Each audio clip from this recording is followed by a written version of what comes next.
जय जिने सर्वांना सुरेखा जैन किचन मध्ये आपलं स्वागत आहे।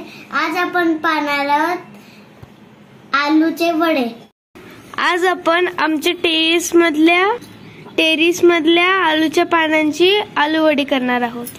हे पहा किती छान पानं आलेले आहेत। आता आपण याला काढून घेतोय।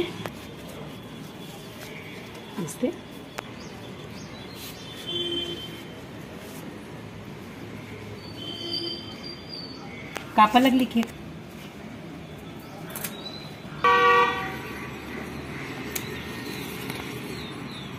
हे पहा आम्ही 14 पानं काढलेली आहेत। हे जे काले डेटेचे पानं आहेत ह्याच्याने घसा खवखवत नाही।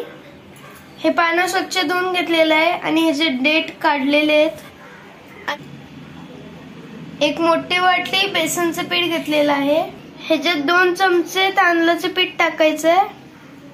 आपल्या आवडीनुसार तिखट, चवीनुसार मीठ, एक छोटा चमचा ओवा खूस करून, एक छोटा चमचा जिरा खूस करून, थोडस हिंग, थोडीशी हळद पूड, ह्याला मिक्स करून घ्यायचंय। थोडं थोडं पाणी घालून पीठ भिजवून घ्यायचंय। हे झालेलं आहे। आता 10 मिनिटं याला असंच ठेवायचंय। हे जे शिरा आहे त्याला असं लाटून घ्यायचंय। सगळं असं करून घ्यायचंय। असं केल्याने रोल छान होतो। 10 मिनिटं झालेले आहेत। आता हे पीठ पानाला लावून घ्यायचंय असं। आता ह्याच्यावर अजून एक पान उलट करून ठेवायचंय। ह्याच्यावर पण असं पीठ लावून घ्यायचंय। हे चाळणी आहे, ह्याला तेल लावून घेतलेलं आहे।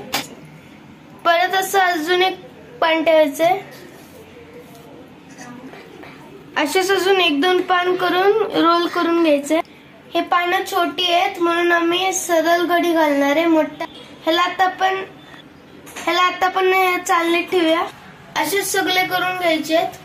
एका पातेल्यात 1 ग्लास पाणी घालून पाण्याला उकळी आलेली आहे। आता ही चाळणी पातेल्यावर ठेवलेली। ह्याच्यावर एक ताट झाकून घेऊया आणि 10 मिनिटांसाठी वाफवून घ्यायचंय।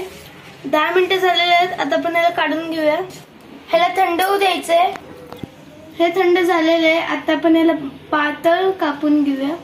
एका कढईमध्ये तेल टाकून घेऊया। हे बारीक कापून झालेले आहे। आता आपण तळून घेणार आहोत। ह्याच्यात आपण हे वडी टाकून घेऊया। हे पानं खवखवत नाही म्हणून आम्ही ह्याच्यात लिंबू आणि चिंचेचा खोल आणि गूळ घातलेला नाहीये। ह्याला मंद आचेवर खरपूस तळून घ्यायचंय। ह्याला आता काढून घेऊया। बाकीचे सगळे अशा प्रकारे तळून घ्या। हे झाले आपले खुशखुशीत आलू वडे तयार। हे बघा हे किती छान दिसतात। मी एक टेस्ट करून बघतो। खूप क्रिस्पी झालंय। तुम्हाला जर आमची रेसिपी आवडली असेल तर लाईक, शेअर, सबस्क्राईब करायला विसरू नका। लवकरच भेटू आपल्या नवीन रेसिपी सोबत। तोपर्यंत जय जिने। आणि आमची रेसिपी पाहिल्याबद्दल धन्यवाद।